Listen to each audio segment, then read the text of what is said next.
Just finished getting intimate? You have a private bathroom, clean sheets, and absolute privacy. You're lucky. Now, imagine the 13th century. Sex is a mechanical silent act performed in a straw pile, right next to a coughing grandmother and sleeping children. There is no romance. There is no foreplay. There is only the smell of sweat, smoke, animal manure, and the hope that the rustling straw doesn't wake everyone up. This is the 18-plus truth of your ancestors. You are sitting in front of your warm screen, coffee steaming, complaining about this month's electric bill. But in medieval Europe, winter was a colossal freezer that swallowed villages whole. No central heating, no insulated glass. Every morning, people woke up in a house colder than a tomb, pulled themselves from a damp hay pile, and saw frost coating their own eyebrows. You think you're tough? They lived this for months. And what they did to survive was so smart, so brutal, and so ridiculous, you'll grimace and nod at the same time. Don't look away, because trick number 3 will make you never dare to wash a wool sweater in December again. The wind shrieks. Edric's family in northern England huddles on the straw. Their bed wasn't a bed, it was a thigh-high pile of hay, packed dense into a DIY mattress. Hay was gathered all summer, bundled and saved, specifically as winter bedding. The logic was blunt: hay traps air pockets, stopping heat from leaching into the frozen dirt floor. It lifted your body off the damp, icy mud. Many families added a base layer of dry leaves or moss, then covered it with old rags or torn tunics to stop the straw from poking sensitive places. This hay pile was the 18-plus center of life. You were born on it, you slept on it, and most likely, you would die on it. It was also the only soft place in the house to have sex, a furtive, hurried, silent act in the dark, hoping the rustling straw wouldn't wake the grandmother or the children sleeping inches away. Every morning, Adric had to fluff the hay pile. What fell out wasn't just dust. One day, it's a small mouse, finishing its own nap. Another day, it's a misplaced chicken egg. That is, breakfast in bed, literally. You've seen a memory foam mattress expand? Same concept, but with a stick and a lot of sneezing. But even with a warm back, your skin felt like it was splitting. The only thing saving it was wool and lanolin. Medieval wool was the original armor. But forget soft cashmere. Think of a rough, oily doormat. The fibers were still saturated with the sheep's natural lanolin, so rain would beat up and roll off instead of soaking in. The signature scent of this garment was damp sheep, a pungent, greasy odor we'd find repulsive, but to them, it was the smell of protection. In a strange, 18-plus way, it was a sexy smell. It was the smell of masculinity, of a provider who wasn't going to freeze. It was the pheromone of not dying. You didn't want a man who smelled like lavender.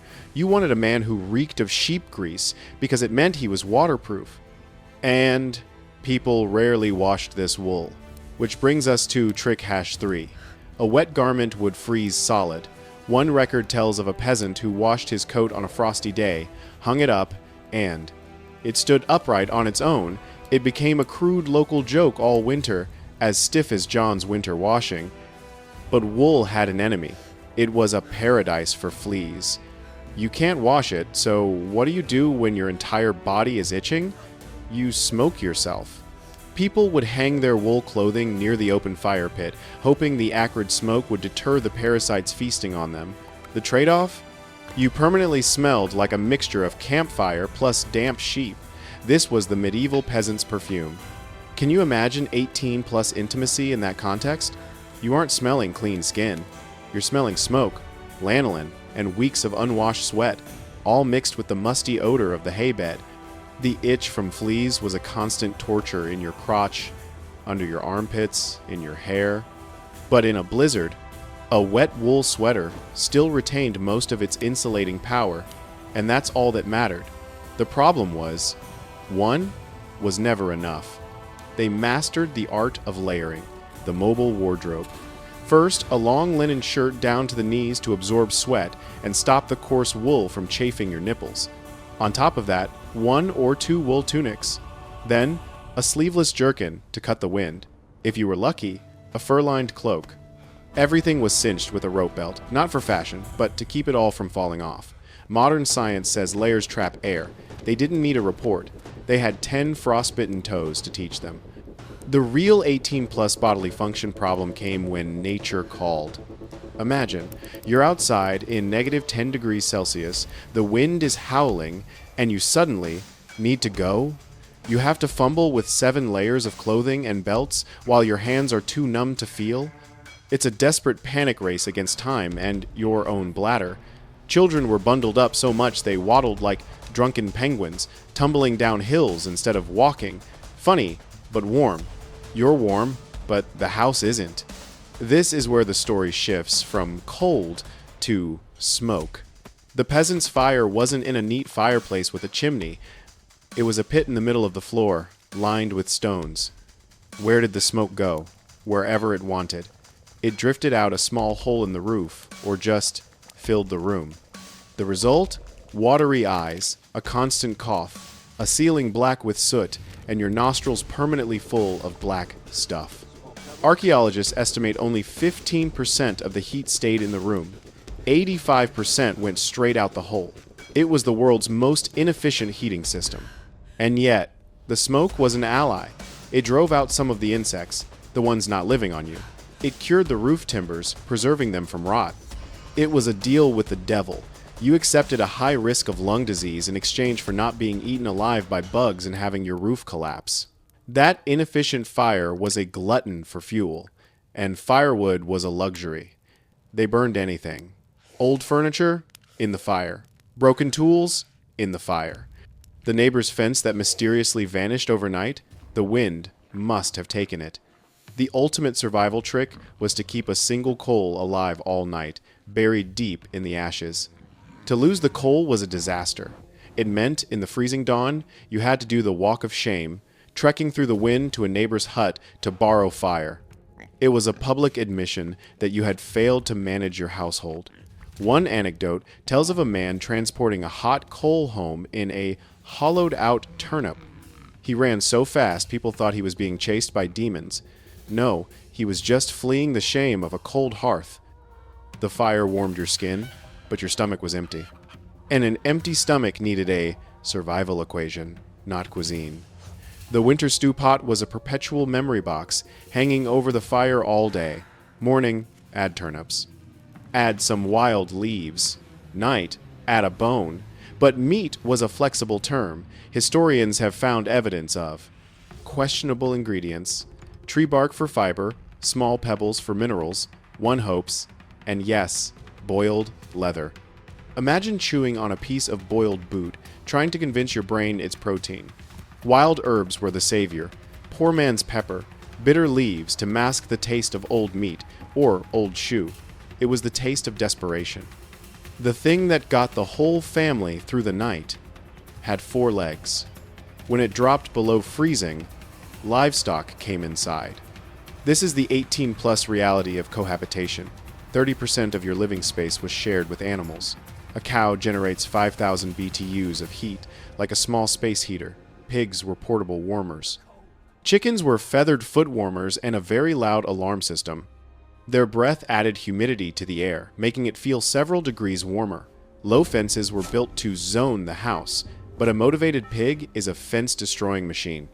You haven't known chaos until you've tried to eat your gruel while a curious pig snout investigates your bowl, the cow mooing, the pig snoring, and the smell of manure. You were sleeping just feet from a pile of dung, but warmth was non-negotiable. It's still storming outside, so they didn't just block the wind, they went underground. Nearly 40% of peasant homes in Northern Europe were sunken featured. They dug down 3 to 4 feet before building the walls. The earth below the frost line stays at a relatively stable 50-55 degrees Fahrenheit, 10-12 degrees Celsius. We call it geothermal stability. They called it common sense. It was a wine cellar, but for living in half house, half hole.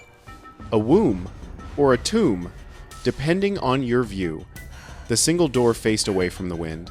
The entrance was a narrow tunnel, a dragon's throat to break the wind. The roof was a thick sandwich of straw, branches, and mud. Sometimes they'd lay turf on top, and it would grow. Goats would climb up to graze. It was a crude but effective thermal fortress. The cold didn't just attack the house, it swallowed the paths. This is where the winter toolkit came out, the snow shovel, a single, heavy piece of hardwood. No plastic. It was a CrossFit workout just to lift it. Snow scores, long sticks planted along pathways before a storm. This was the medieval GPS. In a whiteout, you just went from stick to stick. Thick wool socks were gold. A good pair cost as much as a chicken. People would stuff rabbit fur or dried moss between the layers, and they wore mittens, not gloves. They knew what science later proved. Fingers kept together stay warmer. Mut mot ngon te, vi lan kong la chuyen tuong. Anything soft, dry, and light was insulation. How did they know a storm was coming? They didn't have an app. They had a cow. The medieval weather forecast was in the barnyard. If the cows inside the house, remember them? Started huddling and cuddling, a storm was coming. When the pigs started frantically gathering extra straw, a cold snap was on its way. It wasn't the Weather Channel, but it worked. And hygiene? In winter, it was a luxury. Water froze in the bucket. They washed minimally. Wood ash scoured pots.